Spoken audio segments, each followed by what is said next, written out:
अगर एलजी साहब से दिल्ली की सुरक्षा व्यवस्था नहीं संभलती है तो एलजी साहब को इस्तीफा दे देना चाहिए, या तो किसी और को एलजी बनने दीजिए जो दिल्ली की लॉ एंड ऑर्डर को संभाल सके।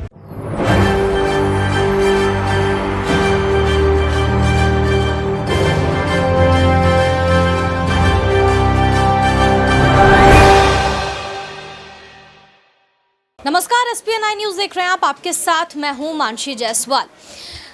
दिल्ली के मंत्रिमंडल में विस्तार के बाद जो है अब आतिशी सिंह जो है वो काफ़ी चर्चा का विषय बन गई है। आतिशी सिंह को 12 विभागों की जिम्मेदारी दी गई है। केजरीवाल लगातार इस तमाम मुद्दे पर जो है वो मोदी सरकार को भी घेर रहे हैं कि जिस तरीके से एलजी जो है वो कानून व्यवस्था दिल्ली की संभाल नहीं पा रही है। तो क्या वाकई एलजी को इस्तीफा दे देना चाहिए? वीके सक्सेना यहाँ पर लगातार सवालिया निशान उन पर खड़े किए जा रहे हैं। दिल्ली के उपराज्यपाल वीके सक्सेना पर सवालिया निशान ये खड़े किए जा रहे हैं कि आखिरकार दिल्ली की कानून व्यवस्था अगर वो नहीं संभाल पा रहे हैं तो उनको इस्तीफा दे देना चाहिए। आतिशी सिंह जिनको 12 विभागों की जिम्मेदारी मिली है, उन्होंने अपने बयान में क्या कुछ कहा है, सुनिए। आज प्रगति मैदान में एक सरेआम डकैती का वीडियो सामने आया है। हम देखते थे कि ऐसी डकैती चंबल की घाटियों में होती थी, जहां पे गोली दिखाकर, बंदूक दिखाकर, कनपट्टी पर बंदूक रखकर लोगों को लूट लिया जाता था। आज चंबल जैसी डकैती दिल्ली में खुलेआम हो रही है।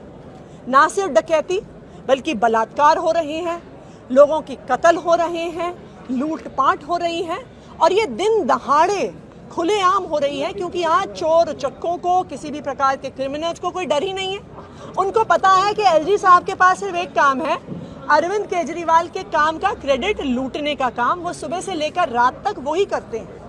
जो एलजी साहब की संवैधानिक जिम्मेदारी है, दिल्ली में पुलिस व्यवस्था को देखना, दिल्ली में कानून व्यवस्था को देखना, उसके लिए एलजी साहब के पास 1 मिनट का भी समय नहीं है।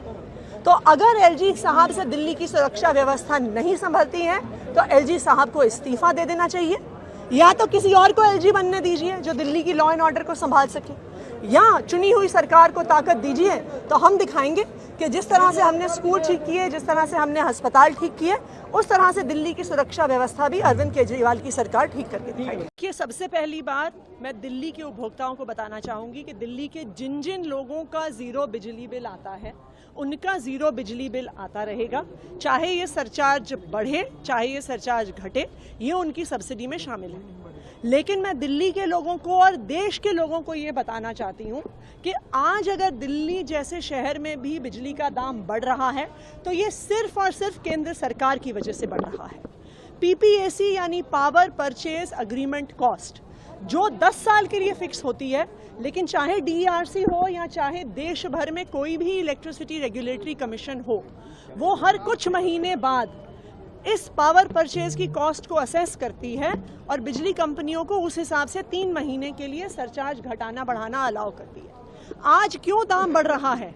इसलिए बढ़ रहा है क्योंकि केंद्र सरकार की मिसमैनेजमेंट की वजह से आज देश में कोयले का दाम महंगा हो गया है। आज भारत के 75 साल के इतिहास में पहली बार एक कोयले की आर्टिफिशियल शॉर्टेज हो गई है। उस कोयले की आर्टिफिशियल शॉर्टेज की वजह से कोयले का दाम बढ़ रहा है। केंद्र सरकार ने अब जबरदस्ती करी है कि कोई भी अगर कोयला खरीदेगा तो उन्हें 10% इंपोर्टेड कोयला यूज करना पड़ेगा। इंपोर्टेड कोयले का दाम भारत के कोयले से तकरीबन 10 गुना ज्यादा है। अगर आप डोमेस्टिक कोल को यूज करिए तो वो तकरीबन 2000 रुपए टन का आता है, लेकिन अब जो फॉरेन कोल, इंपोर्टेड कोल बिजली कंपनियों को यूज करना पड़ रहा है, वो 25,000 रुपए टन आ रहा है।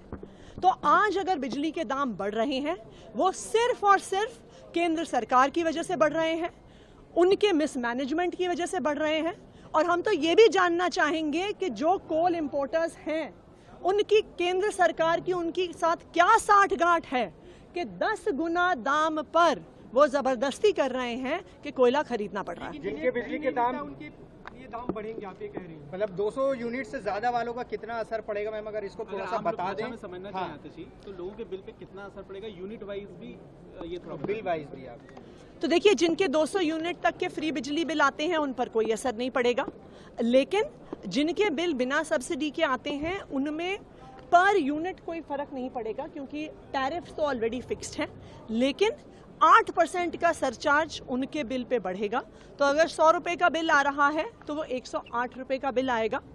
और मैं फिर से दिल्ली के कंज्यूमर्स को बताना चाहूँगी कि ये सिर्फ और सिर्फ केंद्र सरकार की मिसमैनेजमेंट की वजह से, बढ़ते हुए कोयले के दामों की वजह से।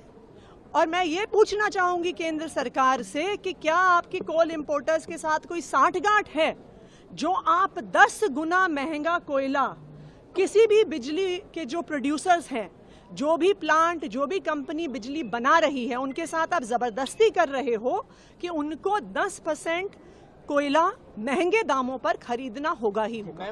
सरकार फ्री में बिजली देती है, ये 8% बढ़ने के बाद आपको कितना और एक्स्ट्रा पे करना पड़ेगा?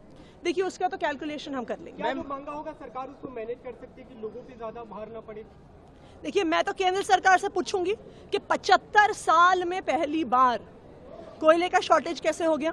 देश में कोयले की कोई कमी नहीं है, भारत में कोयले की खादानों की कोई कमी नहीं है।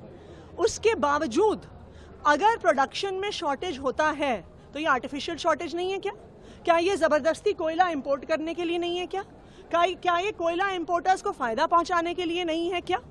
क्योंकि ये जो प्रोसेस है जिसमें हर 3 महीने बिजली के दाम के अनुसार ये सरचार्ज बढ़ भी सकता है, ये सरचार्ज घट भी सकता है। अगर बिजली का दाम कम होता है तो हर 3 महीने में ये सरचार्ज जो कैलकुलेट होता है ये एक डे टू डे प्रोसेस से कैलकुलेट होता है। तो 3 महीने के लिए सरचार्ज बढ़ भी सकता है, सरचार्ज घट भी सकता है। मैम, एक और सवाल है, ज्यादा देना जी। पड़ेगा लोगों को, आप ये कह रही हैं। जी मैम, एक और सवाल ये है कि आम आदमी पार्टी जो कांग्रेस तो सुना आपने किस तरीके से आतिशी सिंह जो है वो दिल्ली के एलजी पर लगातार निशाना साधती हुई नजर आई और चरमराती कानून व्यवस्था को लेकर के उन्होंने एलजी को कटघरे में खड़ा किया। अब क्या वाकई दिल्ली के एलजी वीके सक्सेना इस्तीफा दे देंगे?